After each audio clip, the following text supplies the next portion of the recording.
Along with the skill talent that he possesses, Spencer Rattler is carrying something else with him in spring practice that will make him even more dangerous in 2023. Our Locked On Gamecocks, your daily podcast on the South Carolina Gamecocks, part of the Locked On Podcast Network, your team every day.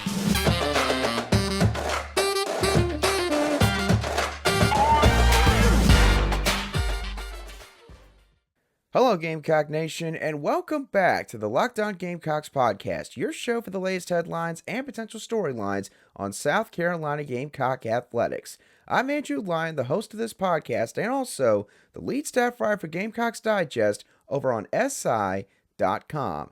Thank y'all for making Locked On Gamecocks your first listen or watch here today. We are free and available on YouTube and also wherever you get your audio podcast, Staley. And for those of y'all who are watching today's show on YouTube, yes, I do have a new location. The setup right now is pretty much the same. But again, I do plan to have some changes with my setup in the very near future. So hopefully things are going to get even better from here. And again, sincere apologies for the inconsistencies with the show in recent weeks. I know it has to get better. And again, I promise y'all, I'm going to try my absolute hardest over the coming months to get much better in that aspect. But without further ado, let's go on ahead and get on into this Monday edition of Locked On Gamecocks.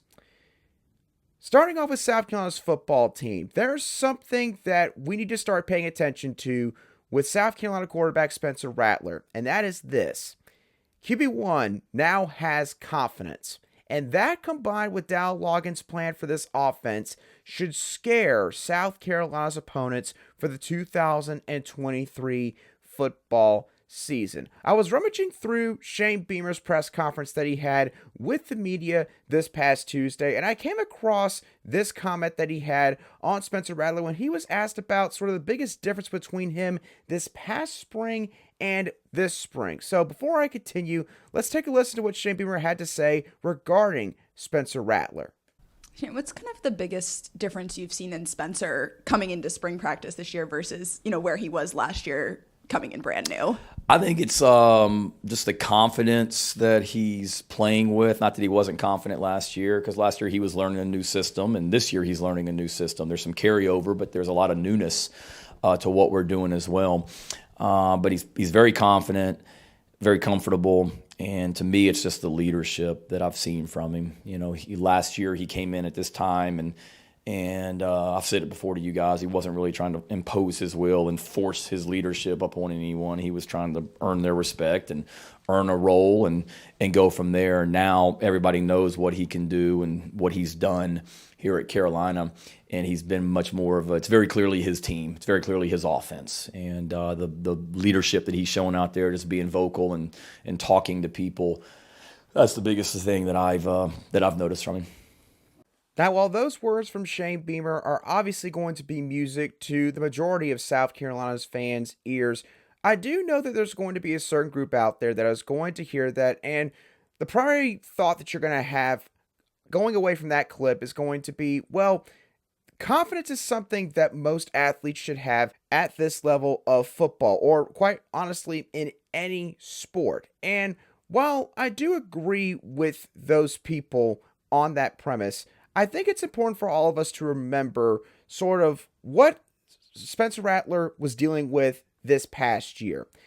He went from playing for the Oklahoma Sooners to playing for the South Carolina Gamecocks, and this involved a litany of changes in Spencer Rattler's life, both on and off the field. Starting off with on the football field, Spencer Rattler had a whole new set of teammates and coaches, and besides really Shane Beamer, to be honest, he had to get to know everybody in the building. He had no real connections with people besides Austin Stogner, who transferred with him from Norman, Oklahoma to Columbia, South Carolina. And because of this, Spencer Rattler had to walk a bit of a tightrope in terms of his locker room presence, because let's be honest, even for a guy as talented as Spencer Rattler, when you go into a new locker room, when you join a new team, and that team within the past 1 to 2 years has had a modest amount of success, the last thing that you want to do is step on into that locker room and essentially act like that, everything is going to run through you from that point forward, both on the field or on the court, and again, inside that locker room. Obviously, everyone knows from a skill standpoint that in Spencer Rattler's case, you are the guy. But in terms of having that voice, they're not going to be so quick to follow you. And so you have to be careful in terms of just how much you push the envelope in that regard. He has to build chemistry with his teammates, and that means obviously doing stuff off the field, just hanging out with the guys, going to catch a movie, maybe having a date night with, his girlfriend and maybe some of the other guys and their girlfriends. A litany of things that you have to do in order to build those relationships. This was an entirely new environment for Spencer Rattler, and you gotta also remember this. His family lives all the way out in Arizona. Spencer Rattler already was making a very seismic move by going from Arizona all the way out to Oklahoma. Then, in this case, he went from Oklahoma over to South Carolina, quite literally on the opposite side of the country from his family. Which obviously, for anybody that is dealing with a circumstance like that, that is going to take a while to get used to understand that, obviously it was already tough enough for him when he was at Oklahoma to be able to go back and see his family and some of his friends from back home. Now being at South Carolina, it's even tougher. He was joining a new conference with a perceived elevated competition level. Obviously, again, that's not to disparage the Big 12. The Big 12 has some solid players and a couple good teams in that conference as well. And I do think that the depth in that conference is a little bit better than some people will give it credit for. But let's be honest, the SEC is the SEC. It is on a completely different level compared to pretty much every other conference outside maybe the Big 10 when it comes to college football. The speed is different. The physicality is different. The size is different. Everything is different in the SEC. And there's no question that Spencer Rattler, to a certain degree, as talented as he is, had to adjust to that this past football season. And then, of course, you talk about the scheme change that he had to deal with. Going from the air raid offense under head coach Lincoln Riley to a pro-style heavy offense that was led last season by Marcus Satterfield. This means that there's more components that he had to keep in his mind. He had more complex terminology that he had to deal with, more checks that he had to go through before he ever even got the football. And of course, we've been over that topic time and time again. So you ball all that up together into one, and it's pretty clear that there's good reason to see why Spencer Rattler at times had some struggles this past year. That was just on the field without all of us seeing what all happened during the offseason, going through spring practice.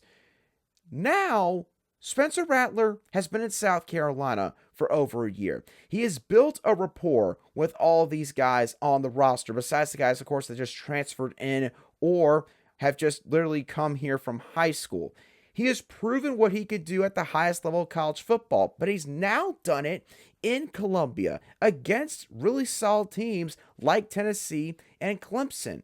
And the other thing is, based on Dowell Loggatt's rhetoric so far this offseason, Spencer Rattler is now in an offense that is going to be quarterback-centric, and it is going to be called by a coordinator, Dowell Loggatt, who has a pro background. He has coached some of the best quarterbacks in the entire sport of football. He has been surrounded by some of the best minds in the sport for several years now.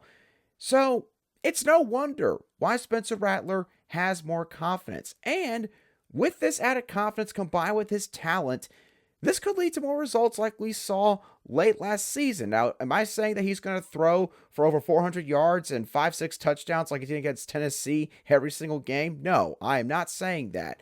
And I'm not also saying that this means that Spencer Rattler is going to win the Heisman Trophy in 2023.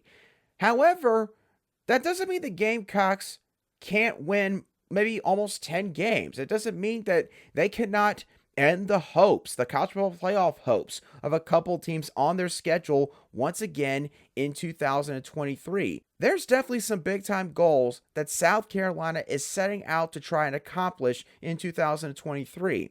And obviously, again, you need to have talent in order to do what South Carolina wants to do. But you've also got to have confidence to go along with that, because if you don't have confidence, nothing else honestly matters. Because now that Spencer Rattler has the confidence to pair with the talent that he already possesses, South Carolina is going to be even more dangerous in 2023 for their SEC opponents and for their non-conference opponents, including the Clemson Tigers. So again, great stuff to hear from Shane Beamer on that front. And obviously, again, South Carolina wants to accomplish the highest of goals that they have in 2023. It's all going to lie mainly on the shoulders of number 7 under center. Now, South Carolina's football season, again, it is going to be another 5-6 months before we can even talk about how the team is doing so far in their season.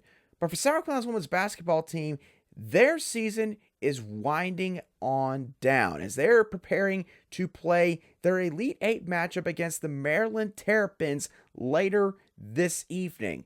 And I got a pretty strong opinion on how I think this game is going to play out. We're going to dive into that in just a couple moments right here on Locked On Gamecocks.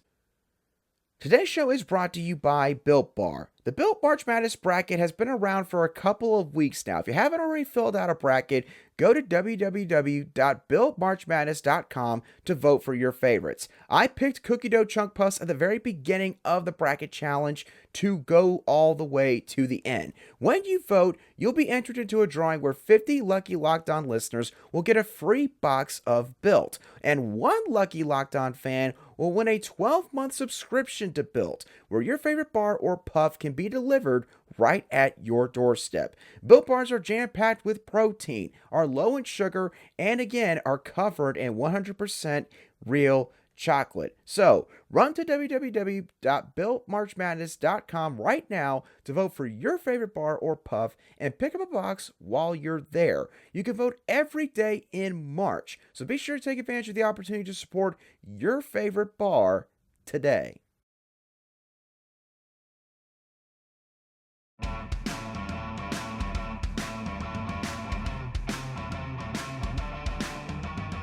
Welcome back to this Monday edition of the Locked On Gamecocks podcast, where we cover your South Carolina Gamecocks every single day. The South Carolina Gamecocks, in my opinion, are going to defeat the Maryland Terrapins later tonight and advance to the Final Four. You heard me say it. I'm not afraid to say it. I think South Carolina is going to defeat Maryland later tonight. And I think that there's a few different reasons why this is going to happen. So, let's start off with the obvious one, which when it comes to South Carolina, the first thing that people point to is obviously the overall height and size advantage that they have and the depth that they have on the roster, but especially in their front court. And I think that in this particular matchup against the Maryland Terrapins, this is going to be a huge matchup advantage for South Carolina. Maryland's listed forwards who play in their rotation are Faith Masonius and Brene Alexander, who, according to Maryland's website, are 6'1" and 6 foot even, respectively. Now, Diamond Miller, who was listed as a guard for the Terrapins, is the tallest player on the roster at 6'3", and also happens to be the leading rebounder, averaging 6.5 rebounds per game. South Carolina, of course, has Aliyah Boston, Camila Cardoso, Victoria Saxton, and Letitia Mehir. And the average height of that group is 6'3". And here's the thing.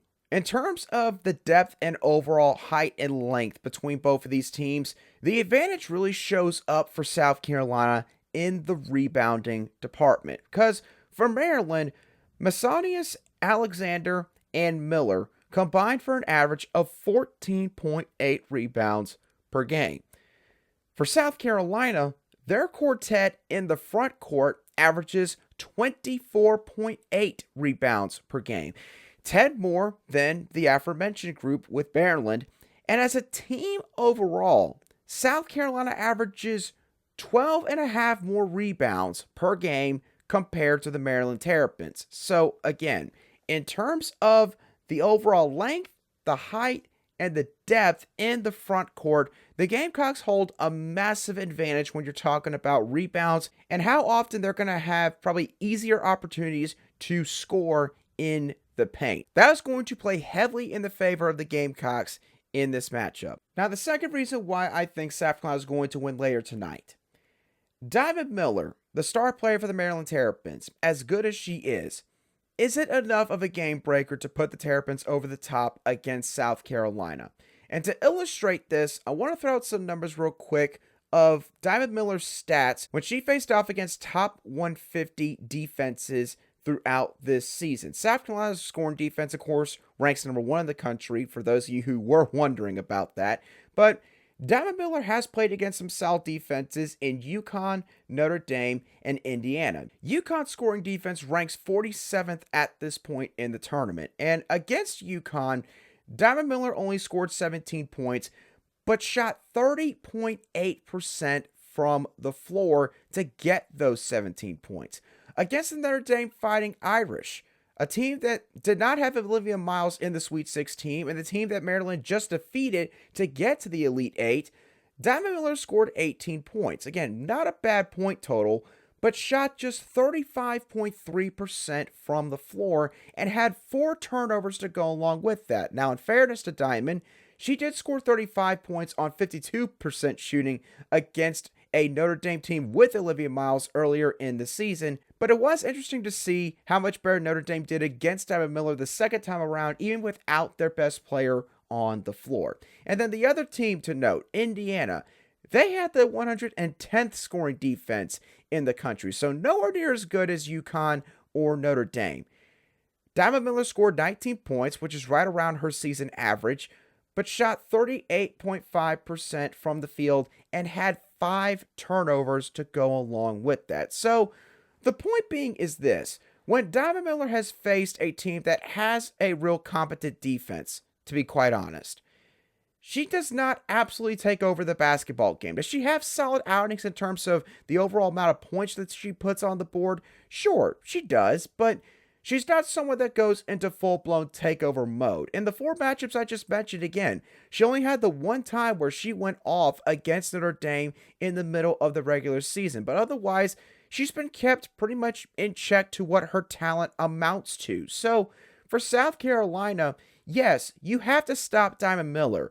But as we mentioned with the first reason why I think South Carolina is going to win later tonight, the story needs to be, can Maryland stop South Carolina's front court? Not can South Carolina stop Diamond Miller. Again, a good player, but not good enough to carry Maryland to a victory by herself. And the last thing to note with this matchup, Maryland is really going to try to push the envelope on the defensive end. They're going to try to force a lot of turnovers. And the thing is, Maryland's done a really good job of doing this throughout the season up to this point. They are 24th nationally in turnovers forced per game, forcing on average 19.68 turnovers per game from their opponent.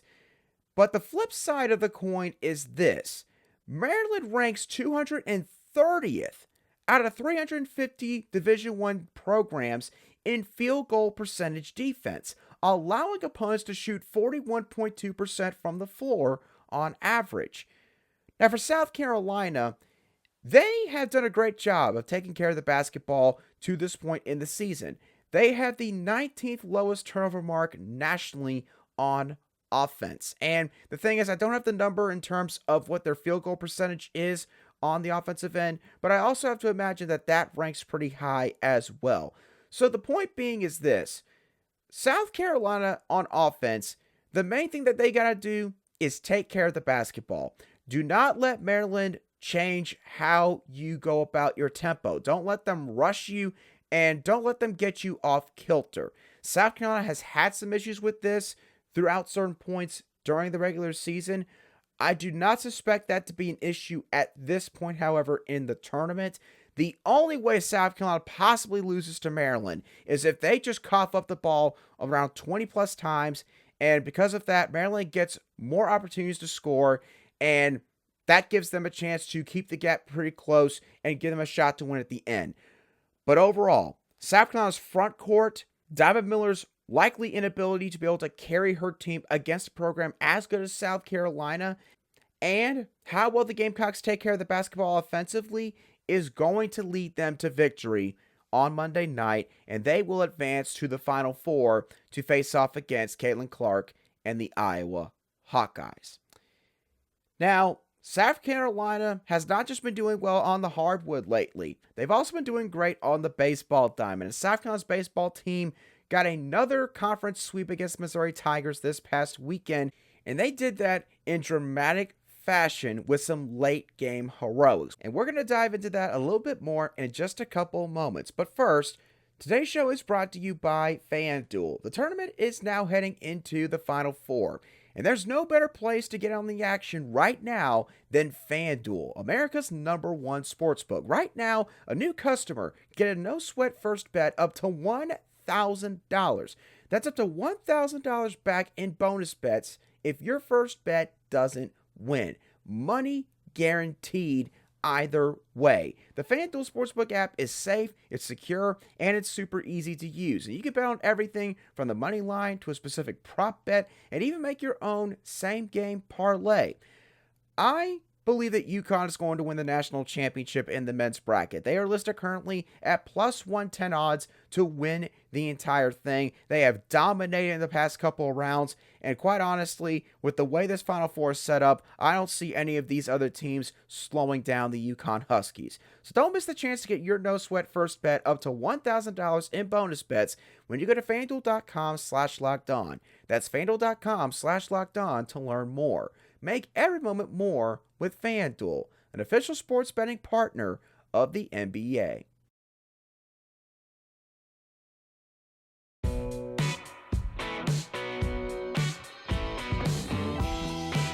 Welcome back to today's edition of the Locked On Gamecocks podcast, where we cover your team every single day in just 30 minutes. South Carolina's baseball team continues to dominate on the baseball diamond as they won their 4th, 5th, and 6th conference games this past weekend in a series sweep over the Missouri Tigers. And the thing is, coming out of this weekend, it's pretty clear. This team has got an it factor that could lead to them having a deep postseason run. After the Missouri series concluded on Saturday, the Gamecocks are now officially 6-0 in games decided by 2 runs or less this season. In 5 of these 6 games, South Carolina had to score 2+ runs in the 7th inning or later to tie or take the lead in those contests. And 4 different players have helped the Gamecocks take the lead in those 5 comeback wins that they have had. Those 4 players being Will McGillis against Penn, Carson Hornung against the Clemson Tigers, Michael Braswell against both the Georgia Bulldogs and the Missouri Tigers, and Ethan Petrie against the Missouri Tigers in Game 3 of that series. Not only does this team have the experience in fighting some uphill battles late in games, which is extremely important in terms of preparing a team for postseason play, but multiple guys have shown the ability to come up big in those moments. South Carolina's team, they're doing so much right now at such a high level. First of all, South Carolina's now played in 3 double headers, I believe, over the last 3 weekends each. And obviously, while you don't want to see your team have to play that many double headers, I think this is going to serve South Carolina well over the long haul, because obviously they're probably going to end up playing a couple more by the time we get towards the end of the regular season. And that's just going to make them more equipped and prepared to deal with such scenarios compared to the majority of their SEC counterparts. In terms of the way they're winning right now, South Carolina is becoming the most clutch team in all college baseball. I mean, there's really no other way to put it. I have not seen any other college baseball team that has come back in such dramatic fashion in late game moments like the Gamecocks have up to this point. Now, I understand the Gamecocks have not done it against the likes of a team maybe like an LSU, like an Arkansas, like, say, a Miami or a Tennessee or some other big-name baseball program at the collegiate level. But South Carolina's now done it multiple times against SEC opponents. They did it against a really solid non-conference foe in the Penn Quakers, and obviously their arch rivals in the Clemson Tigers on a neutral field in a series that was full of emotions. And despite all of that, South Carolina has answered the bell every single time. Now, obviously, baseball is a very fickle sport, so at some point, the Gamecocks are going to probably drop one of these games. And that is to be expected. I mean, they lost to the Charlotte 49ers in their midweek game this past week. I don't think that would have been the game that most people would have predicted as the point in which South Carolina would have lost their second game of the season. I don't think that would have been the case. But that's just the way that this sport operates. Weird things happen. And so, despite knowing all that, for South Carolina to be doing as well as they are right now in these close game situations, it speaks to the mettle that this team has. Just how deep this roster is. Not just at the plate, but also on the pitching mound. I mean, the Gamecocks, they quite literally, after going through such a tumultuous season in 2022, where the Gamecocks at certain points honestly only had 5 or 6 viable options to come out of the bullpen or to go out to the mound just in general, the Gamecocks this season now quite literally go 9 to 12 pitchers deep on their roster. That is absolutely terrifying for every other team in the SEC and any team in college baseball that has aspirations of going to Omaha and winning the College World Series. Now, obviously, there's still a long ways to go here. South Carolina has got plenty of other tough series that they're going to have to play. They still have to play the LSU Tigers. They got to go on the road to play the Arkansas Razorbacks. They got to go on the road to play the Vanderbilt Commodores. They got to play the Florida Gators still. They got to play the Tennessee Volunteers. There's a lot of other good teams that South Carolina has yet to face in this conference. All those teams likely are better than the Missouri Tigers. But South Carolina to this point, again, has shown at the minimum, they're not scared of the moment. They're not. And I think that's something that's going to play into the minds of some of South Carolina's opponents as this season continues to progress. So great things from Mark Kingston and his squad. And I do believe that they play one midweek game later on this week. I believe that they take on the Citadel Bulldogs on the road. Always a tough one for that squad. So be on the lookout for that one. I believe that's taking place on Tuesday night. So that would be tomorrow night in the Low Country. But with that being said, y'all, that is going to do it for today's show of the Lockdown Gamecocks podcast. I hope y'all thoroughly enjoyed today's show, as always. How much more dangerous do you think Spencer Rattler is with this confidence now being paired with his skill set along with this new offense that's going to be called by new offensive coordinator Dow Loggins? Let me know your thoughts on that and the other topics I discussed today down below in the comments section. If you watch today's show on YouTube, or if you listen to today's show on an audio podcast app, you can shoot me a direct message on Twitter at @aline_SC, and I'll try to respond to your comment or message as quickly as I see it. And once again, thank you for making Locked On Gamecocks your first listen or watch here today. For your second listen or watch, I would like for you to go check out Locked On College Basketball, where experts Isaac Shade and Andy Patton bring you everything you need to know both on and off the court for the Final Four. Plus, hear from big-name experts, coaches, and players throughout the basketball landscape. Locked On College Basketball, available on YouTube and also wherever you get your podcasts. Once again, y'all, that does it for me on today's show. Have a great rest of your Monday and a fantastic start to the work week. And I will catch y'all on the next show of the Locked On Gamecocks podcast.